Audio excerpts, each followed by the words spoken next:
Our pub was closed down, so we showed true community spirit and bought it. On the following Monday they applied for permission to turn it into a private home. But they had reckoned without the community spirit of the tiny village, population 200, and the importance they placed on their local, which has a history dating back more than 700 years to 1305.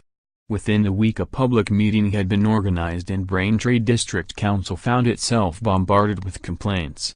In all 129 people opposed the planning application and just one letter was written in its support. The owners knew a lost cause when they saw one and withdrew their application before it went in front of the relevant committee. A group of locals led by Robert Erith, a former High Sheriff of Essex, then got together to raise the £495,000 required to buy the pub, and this Saturday it will host its official opening party, with a hog roast and no fewer than 4 live acts including a blues band called Raising Cain. As we chat over pints of Ruddles Bitter sitting in the sun at a pub table outside the newly renovated La Marche Lion, Mr. Erith, a tall, patrician man in a Panama trilby, red trousers and open-toed sandals, tells a story of hard work, persistence and, above all, public-spiritedness. For a start, the owners of the pub refused to budge on their selling price, and so Mr. Erith and his fellow volunteers had an intimidating total to raise. They duly set up La Marche Lion Community Pub Limited and set about finding backers.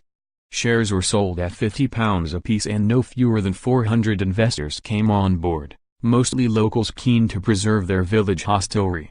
One generous businessman offered a soft loan of £100,000 and a Plunkett Foundation, which helps rural communities buy shops and pubs, offered another £100,000 in the form of grants and a loan. The Lion has always been more than a common or garden local. For a start, the view of rolling fields that stretches as far as the eye can see across the road from the pub inspired 2 of Britain's greatest landscape painters. John Constable and Thomas Gainsborough both spent time in the area and painted views visible from the bar of the Lion, but while it enjoyed an idyllic setting, inside the pub it was a different story.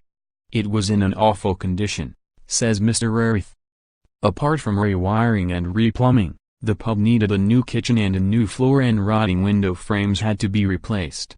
Fortunately, local barrister Andrew Marsden, who specializes in property cases, managed to persuade property developer Nigel Alton to come on board as project manager after 2 very nice bottles of wine. Mr. Alton worked in all weathers to make sure the build stayed on schedule, and he hasn't finished yet. As I left, he was sitting outside with a paintbrush in hand putting the finishing touches to the ground floor window frames. No wonder Mr. Erith describes him as brilliant.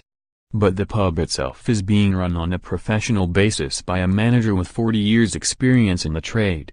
Mick Fallon, 58, previously worked at the White Horse in Edwardstown 13 miles away, and he brought with him his 21-year-old chef, Ben Abbott, who has been rushed off his feet ever since the pub pulled its first pint on May 25. Friday and Saturday nights are already attracting crowds of 75 for dinner, and the hunt is on for someone to help out Mr. Abbott in the kitchen. Saturday's opening bash does not mark the limit of the new owner's ambitions, however. Mr. Erith and CO already have plans for Phase 2, which will include decking for the gravel area in front of the pub, disabled loos and chalets for a B&B business. The pub is on the scenic Stra Valley path.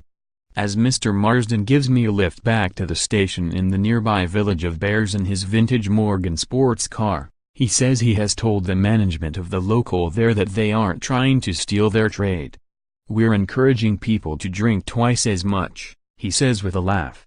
"A nicer bunch of boozers you couldn't hope to meet."